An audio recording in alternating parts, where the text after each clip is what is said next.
Hola, ¿cómo están? Sean todos muy bienvenidos a EMOL TV. La pandemia del coronavirus trajo consigo un explosivo aumento de los servicios de aplicaciones de delivery, convirtiéndose en una ayuda no solo para las personas, sino también para los pequeños comercios que han debido cerrar sus puertas por la crisis sanitaria. La Mutual de Seguridad se encargó de realizar un completo estudio para conocer en detalle quiénes son, cómo se movilizan y cómo trabajan estos repartidores. Y para conversar justamente de eso estamos con Mariana Alcerreca, gerente de Asuntos Corporativos y Marketing de la Mutual de Seguridad. Mariana, ¿cómo estás? Muchas gracias por acompañarnos en EMOL TV. Hola Patricio, muy buenas tardes. Mariana, tal como adelantábamos, la Mutual de Seguridad realizó esta completa radiografía a los repartidores de delivery en el país. En ese sentido, me gustaría partir justamente preguntándote cuáles fueron las principales conclusiones a las que llegaron con este estudio y de todas ellas, de todas esas conclusiones, ¿cuál de todas es el principal hallazgo que crees tú justamente de esta radiografía? Mira, la radiografía que hicimos tiene en esta primera parte dos grandes grupos de datos. Por un lado, tenemos la caracterización de las personas que hoy día están prestando servicios para plataformas digitales, y por otro lado, tenemos cómo visualizan ellos su trabajo propiamente tal, entendido como un trabajo. En el primer grupo de caracterización, datos interesantes son que el 87% de quienes prestan servicios para plataformas digitales son hombres, y eso me parece que es un dato bien, bien interesante, que habla mucho, dice mucho. Por otro lado, que son más bien jóvenes, el 46% está entre los 25 y los 35 años, o sea, es un trabajo que está percibido principalmente para jóvenes, yo creo que aquí hay un primer mito que creo que nos ayuda a entender bien este estudio, es que lo que se cree es que son puros extranjeros. 43% de la muestra que nosotros tuvimos son chilenos, 43% son venezolanos, estamos empatados con los venezolanos, y el resto en el fondo que quedan como el 13% se distribuye en otras nacionalidades, latinoamericanos igual, pero en el fondo igual el 43% son chilenos, lo que a mí me parece particularmente desde el mito de que son puros extranjeros haciendo esta pega, no es cierto, digamos, hay 43% de gente chilena. Desde la caracterización me parece eso súper importante. Otros datos que ahí aparecen es que, por ejemplo, más de casi el 28% de ellos, 27% de ellos, está haciendo esta pega hace menos de 6 meses. Y lo que nos puede hablar de que, uno, lo que decías tú, la pandemia lo que ha hecho es que han aumentado mucho, y estos pueden ser todos los nuevos, pero también hay bastante rotación.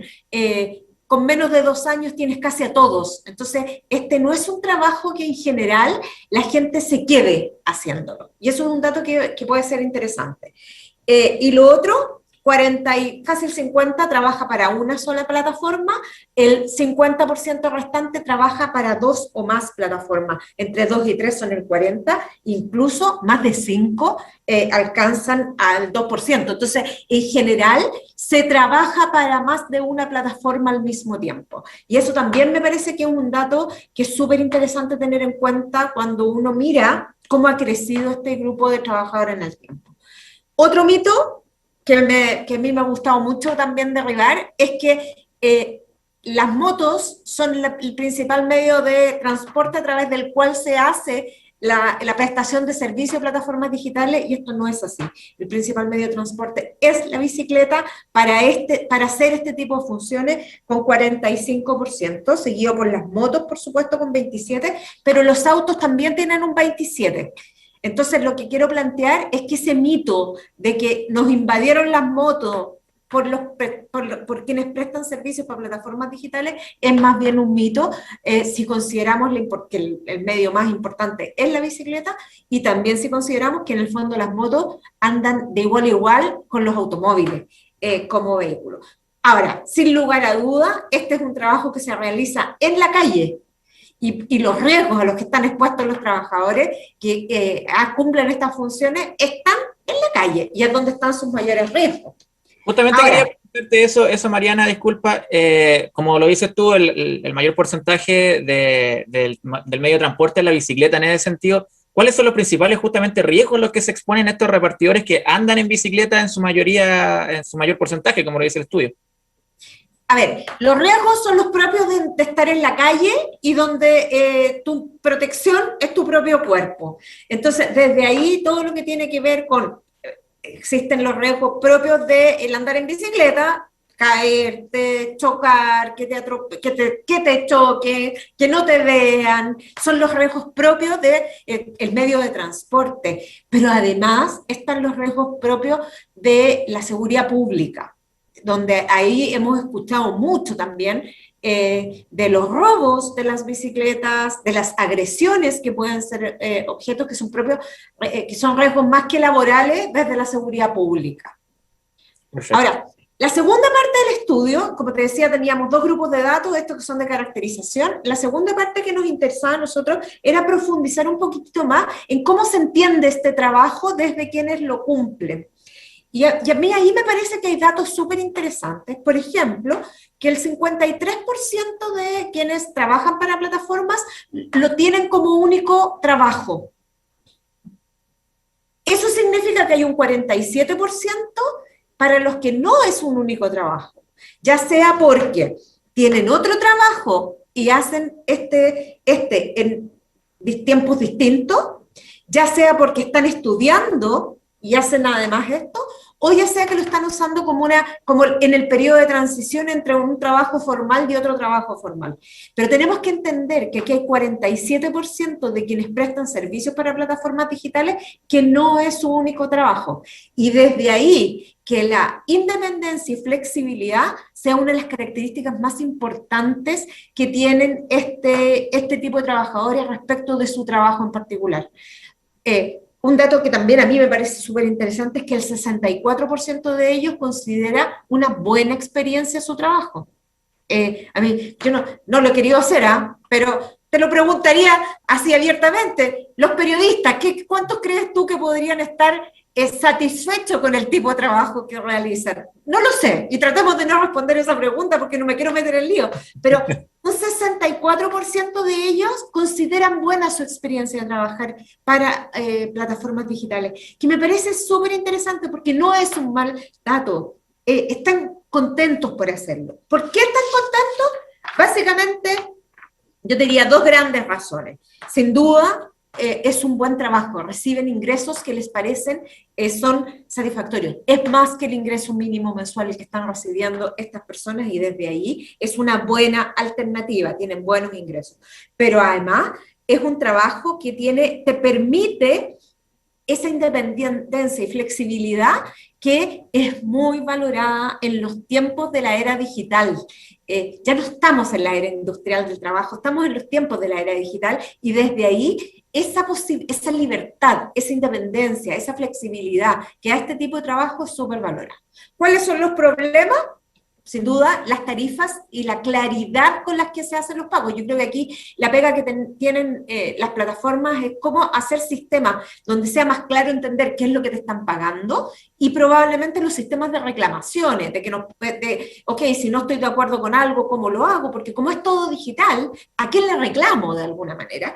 Y por otro lado, el tema que para nosotros es lejos el más importante, que es el tema de la seguridad y el acceso a la seguridad social. En el fondo, la preocupación de estos trabajadores es, me gusta la independencia, me gusta la flexibilidad, porque puedo, además, acuérdate que el 47% hace otras cosas además de este trabajo, pero me gustaría la formalidad que me da el acceso a la seguridad social de los trabajos dependientes. Sin querer ser dependiente, quiero esa seguridad que me da las prestaciones de la seguridad social.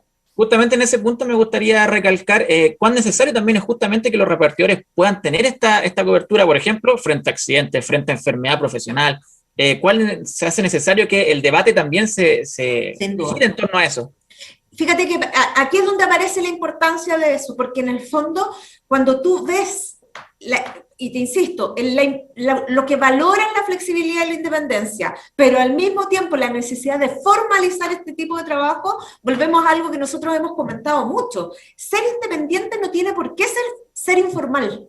Y por lo tanto, lo que tenemos que hacer es formalizar el trabajo de los independientes a través del acceso que se le puede dar a los distintos sistemas de seguridad social. Y para eso la regulación en Chile ya tiene una solución. Lo que tenemos que lograr es que la mayor cantidad de personas independientes, ya sea que emitan boletas de honorario y por lo tanto son obligatorias, y lleven más de un año cotizando y son obligatorios, o este tipo de trabajadores que en general tienen antigüedades más bajas, menos de un año, coticen de manera voluntaria a los sistemas de seguridad social, porque eso les va a permitir el acceso a pensiones, a salud común, a que te cubra un resfrío, a una licencia médica por COVID, por ejemplo. Y, por supuesto, para nosotros, el más importante, el acceso a la seguridad y salud en el trabajo, puesto que como hacen su trabajo en la calle, están súper expuestos a riesgo y por lo tanto tener la cobertura es un valor incalculable. Pero las herramientas, Mariana, ya están justamente para darle cobertura a estos trabajadores. Mira, se ha discutido mucho en relación a ese tema. De hecho, tenemos 2 proyectos de ley en el Congreso que lo abordan desde soluciones distintas, desde miradas distintas. Nuestra posición como Mutual de Seguridad, y es la pega que hemos estado haciendo desde diciembre del año pasado, es decirle, hoy día la legislación nos da una alternativa para ser formal, independientes pero formales, que es la cotización voluntaria de trabajadores independientes. Hoy día lo puede hacer cualquiera, puede cotizar voluntariamente y tener acceso a el seguro de accidentes y enfermedades profesionales. Nosotros hemos liderado un trabajo con las propias plataformas para educar a estos trabajadores que en general como te digo, en la era digital tienen poco contacto, tienen mucha menos información y creemos que ahí hay una pega súper importante que hacer porque efectivamente podemos disminuir aquellos problemas que ellos reconocen que tiene su trabajo hoy, manteniendo las ventajas que ellos mismos reconocen de su trabajo hoy. Y eso creo que es la solución inmediata que les podemos dar. Como sociedad ya los tenemos, podemos resolver una parte de la problemática de lo que ellos nos están planteando que tienen en sus funciones. Y esto también específicamente sirve, por ejemplo, para la seguridad laboral, que también, por ejemplo, Sí. entrega la Mutual de Seguridad, ¿no?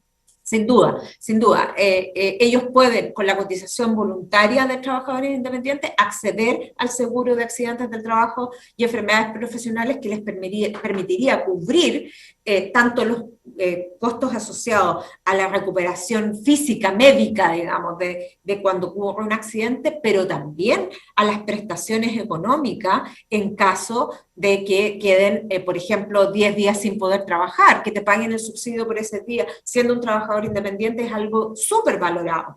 Si es que llegas a tener una pérdida de capacidad, digamos, física, te pueden pagar la indemnización, puedes llegar incluso a pensionarte. Entonces, creo que para el nivel de riesgo que estás corriendo, haciendo tu trabajo en la calle, tener acceso a este seguro, me parece que es una de las cosas que para nosotros por lo menos ha sido de las más importantes de comunicar durante todo este año, porque creemos que hay una oportunidad y no necesitamos esperar cualquiera de los 2 proyectos de ley que están en el Congreso. Evidentemente, de acuerdo a los estudios, nos tendemos a cargar por uno, porque el resultado lo que nos permite decir es que aquí lo que se lee es que mi jefe no es la aplicación, sino que mi jefe soy yo mismo. Yo decido cuándo, cómo y en qué momento quiero trabajar y por lo tanto casi podría llegar a determinar cuál es el nivel de ingreso que quiero tener, porque en el fondo de eso depende la cantidad de horas que le dedique o días que me dedique a hacer esta pega.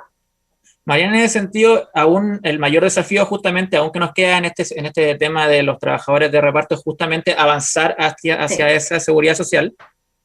Sin duda, yo creo que lejos es uno de los desafíos más importantes, porque además yo creo que tenemos una alternativa para resolverlo hoy día. Creo que ese es uno de los temas más importantes que podemos avanzar. Yo también quiero decir que tenemos un segundo tema que podemos avanzar y este es como sociedad. Porque una de las cosas que ellos también plantean como los problemas de su trabajo es la poca empatía que tenemos los ciudadanos, los consumidores que hacemos estos pedidos respecto de la pega que ellos hacen. Valorizarles y dignificar este trabajo es un desafío también. Y yo invito a que lo pensemos en nosotros mismos cuando cada uno de nosotros en su casa hace un pedido. ¿Te importa más que la pizza llegue calentita, que llegue en buenas condiciones, que no se haya dado vuelta, que el queso no se haya pegado arriba de la caja? ¿Y el repartidor? La seguridad de ese repartidor, que ese repartidor no haya tenido un accidente, no se haya mojado con la lluvia, no pase invisibilizado. Yo creo que todavía también tenemos un desafío como sociedad de dignificar este trabajo y formalizarlo desde, no solo desde lo que significa el acceso a la seguridad social, que a mí me parece crítico, fundamental, importantísimo, sino que también desde nosotros como ciudadanos, de cómo vemos que este es un trabajo tan digno como cualquier otro. Mariana, con todo lo que hemos estado conversando ahora, también con las conclusiones a las que ustedes llegaron en el estudio, ¿cuáles son las proyecciones que tenemos con respecto a estos repartidores? ¿Crees que esta modalidad llegó también para quedarse? Sin duda. Yo creo que este es un muy buen ejemplo del nuevo mundo del trabajo, de la era digital, que llegó para quedarse. Y esto lo veníamos conversando incluso antes de la pandemia. Aquel trabajador que hoy día le puede prestar servicio a empresas en cualquier parte del mundo. Tú puedes contratar servicios en cualquier parte del mundo hoy día. El call center que está en otro país. Entonces, básicamente lo que estoy planteando es nuestro desafío de mirar el nuevo mundo del trabajo en una era digital versus mirarlo desde la era industrial, es hoy día más que una realidad, es un hecho. El teletrabajo es un hecho y por lo tanto tenemos que pensar en cuáles van a ser las formas de trabajar y de cómo vamos a proteger a estos trabajadores para los distintos sistemas de la seguridad social en este nuevo escenario que tenemos. Y la verdad es que las herramientas las tenemos. Entonces, más bien pongámonos en campaña, pongámonos en acción y no sigamos discutiendo de cosas que a estas alturas la realidad ya superó la legislación. Así, a seguir justamente trabajando en eso. Mariana Alserga, gerente de Asuntos Corporativos y Marketing de la Mutual de Seguridad, muchas gracias por acompañarnos en esta entrevista. Gracias a ti, Patricio. Y a ustedes los dejamos invitados a revivir esta entrevista en EMOL TV y también a seguir conectados a todas las plataformas de emol.com. Hasta pronto.